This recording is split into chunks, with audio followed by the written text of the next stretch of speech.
The way you do the marketing on your house is going to determine the exact sales price that you're going to sell your home for. What we did with this house, we got crazy amount of attention. We got $45,000 over the appraisal value.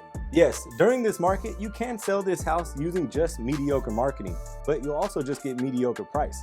Why not take advantage of the best digital marketing and all the tech that's out there to sell your house for a record price?